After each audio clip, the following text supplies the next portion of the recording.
Oui, bon, c'est vrai, les SUV, il faut avouer, c'est quand même assez pratique. On a une position de conduite assez haute, il y a quand même un volume qui est généralement assez élevé, que ce soit en termes d'habitabilité ou même en termes de volume de coffre. Mais on oublie qu'il y a peut-être une alternative à ces véhicules haut sur pattes, c'est le break. Pourquoi? Parce que tout simplement, on reste quand même sur une berline, et ça, c'est quand même déjà autre chose que le comportement d'un SUV, et en plus, on a la praticité avec un coffre qui est généralement plus vaste que sur la berline. Après, c'est vrai qu'il reste quand même ce côté peut-être utilitaire encore dans la tête de certaines personnes, même si ces carrosseries avec le sac à dos ont quand même fait d'énormes progrès en termes de design, et maintenant, on n'a plus juste greffé une hotte comme ça pour agrandir la capacité de chargement, hein, mais les lignes sont maintenant intégrées directement dans le dessin dès l'origine. Mais il manque peut-être le côté encore émotionnel là-dedans.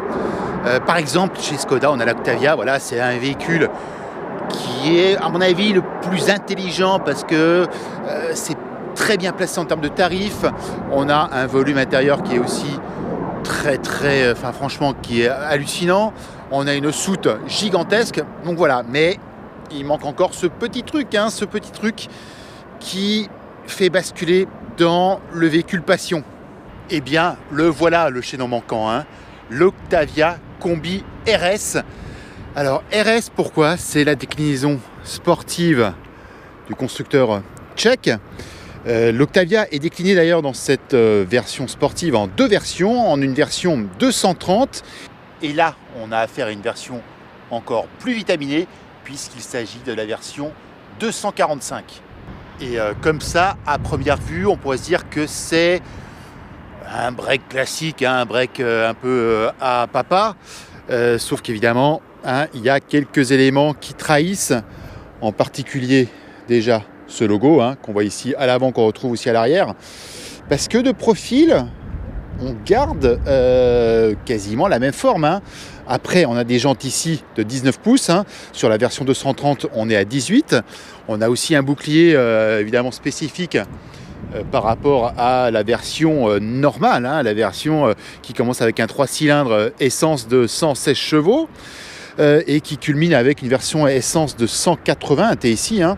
On a aussi évidemment des déclinaisons diesel. Mais voilà, on a tout à fait une berline classique, hein. Alors après, c'est comme je dis, hein, on a quelques éléments. On a par exemple cette double sortie d'échappement. Et on va commencer par la cavalerie parce qu'il y en a sous le capot, hein. 245 chevaux, c'est tout simplement la Skoda la plus puissante jamais produite. C'est un moteur 2 litres, un moteur 2 litres TSI, et c'est exactement le même qu'on a sur la Volkswagen Golf GTI Performance. Donc autant dire voilà, qu'il faut s'attendre à un caractère bien trempé. Et effectivement, les performances sont au rendez-vous, hein. 250 km/h en vitesse de pointe, le 0 à 100 en 6 secondes 7, c'est un dixième de plus que la berline. Mais pour autant, là, je suis sur voie rapide, j'étais tout à l'heure en ville. Ça reste une Skoda telle que je la connais. Moi, j'en ai une, alors pas celle-ci, hein, mais celle avant le restylage. Parce qu'en fait, pour tout vous avouer, j'aime pas trop ces feux séparés. Sauf qu'ici, je trouve que ça fonctionne vraiment très bien. Les séparations sont moins franches. Alors, c'est peut-être aussi dû au bouclier plus massif, hein. Mais là, voilà, j'adhère totalement à ce regard un petit peu différent de la mienne. Et donc, pour revenir à ma Skoda, je suis en terrain connu, hein. J'ai quasiment les mêmes compteurs. Ils ont changé quand même un petit peu, hein. Tout ça pour avoir encore un caractère plus sportif. Il y a un grand écran ici, plus grand que le mien, entièrement tactile. Même sur les côtés, les touches. Alors ça, moi, j'aime pas trop, même si ça fonctionne très très bien. Je préfère avoir des touches, des vraies touches, hein. Mais ici, ça fonctionne, à voir à l'usage. Cet écran, on peut par exemple paramétrer la suspension pilotée, parce que là, elle est disponible en option, et puis faire varier la réponse du moteur, que ce soit en mode éco, en mode normal ou en mode sport. Alors le mode éco est à conseiller, hein, notamment en ville. Pourquoi ? Parce qu'elle a quand même tendance à consommer pas mal. J'étais d'ailleurs assez surpris. On oscille entre 14 et 15 litres. C'est beaucoup hein, pour un moteur comme ça, je trouve, un 4 cylindres. Donc autant mettre le mode éco, voire le mode normal. Mais sinon, quand on met le mode sport, alors là, ça libère une sonorité beaucoup plus flatteuse. Et puis évidemment, on a une réponse beaucoup plus sensible sur la pédale droite. Et là, c'est un vrai missile, hein.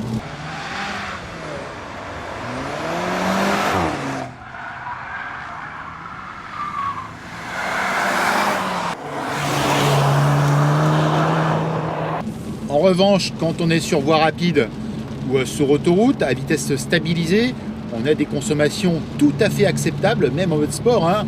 On oscille entre 8 litres et 9 litres 5. Mais ce missile, il a un autre atout. Il a un différentiel à glissement limité. Malgré tout, je trouve qu'il y a un problème de motricité sur le train avant. J'ai ce même problème sur la mienne, c'est-à-dire que dès qu'on accélère franchement, ça a tendance à patiner pas mal, hein. Et là, comme on a plus de puissance, on a plus de couple, eh bien le problème prend une autre ampleur. Mais du côté de la firme de Mlada Boleslav, on n'a pas oublié ses fondamentaux.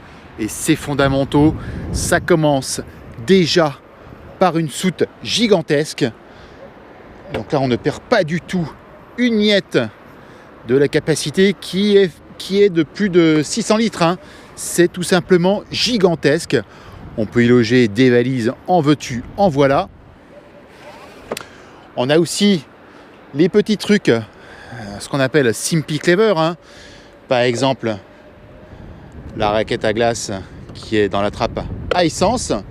Et pour finir, on a aussi un espace aux places arrière tout simplement somptueux. Regardez ça, franchement, hein, quand on s'installe, c'est royal, tout simplement. Pour comparer avec mon Octavia TSI 150, j'ai dit, hein, je retrouve exactement la même ambiance. Bon, hormis les sièges baquets, bien entendu. Mais sinon, je veux dire, c'est hyper confortable. C'est même assez surprenant d'avoir un véhicule comme ça à vocation, on va dire, sportive, hein, tout en restant hyper civilisé.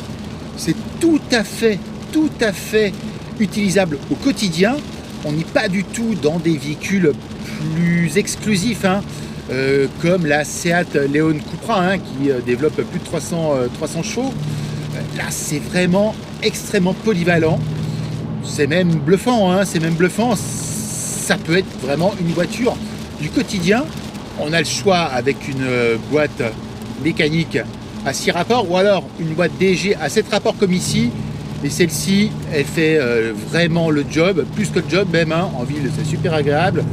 Et en mode conduite un peu plus dynamique, eh bien, les rapports passent nickel. On peut jouer en plus avec les palettes vraiment si on trouve que le rapport n'est pas optimum.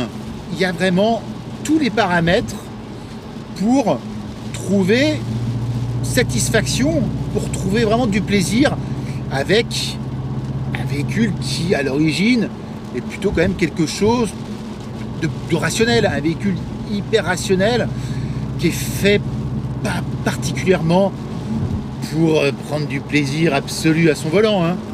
C'est vrai qu'avoir une telle puissance sur un véhicule de ce type, hein, ça paraît un petit peu dérisoire. Mais franchement, entre la mienne qui n'a que 150 chevaux et celle-ci qu'on a 245, donc une centaine de chevaux d'écart, on voit la différence. Alors c'est pas tellement pour faire le kéké, mais c'est quand même vachement bien quand on veut dépasser, quand on veut s'insérer plus rapidement sur une voie. On a la puissance qu'il faut sous le pied droit, ça part de suite, c'est efficace, c'est net, sans bavure.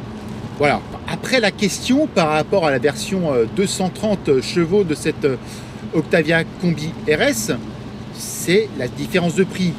Là, il y a 3 000 € d'écart entre les deux versions. 3 000 € d'écart, c'est quand même une somme. Alors, est-ce que c'est justifié pour avoir 15 chevaux de plus, un tout petit peu plus de couple, un différentiel à glissement limité et des jantes de 19 pouces à la place des 18? je suis pas sûr que la différence de prix en vaille la chandelle, hein. Par contre, il y a un truc bizarre, c'est qu'en fait, avec ce moteur accouplé à la boîte DG, on a des émissions de CO2 de 146 grammes, alors qu'avec la version 230, on est à 150. Donc, il y a un écart de 4 grammes. Mais bon, tant mieux, hein, le malus sera moindre. Et qu'est-ce qu'on est bien, hein, dans cette Octavia Combi RS. On a du volume, de l'habitabilité, c'est aussi hyper confortable. Et ça, c'est très intéressant, hein, parce que pourtant, on a un châssis qui est rabaissé de 15 mm par rapport aux versions normales. Et en plus, on a des jantes de 19 pouces. Alors, ça devrait quand même tabasser à mort, ça devrait être hyper raide. Eh bien, pas du tout. Alors oui, hein, la Skoda Octavia, c'est une véritable charentaise. Mais quand elle a ce label RS, eh bien, ça devient une charentaise, mais avec des semelles de Nike.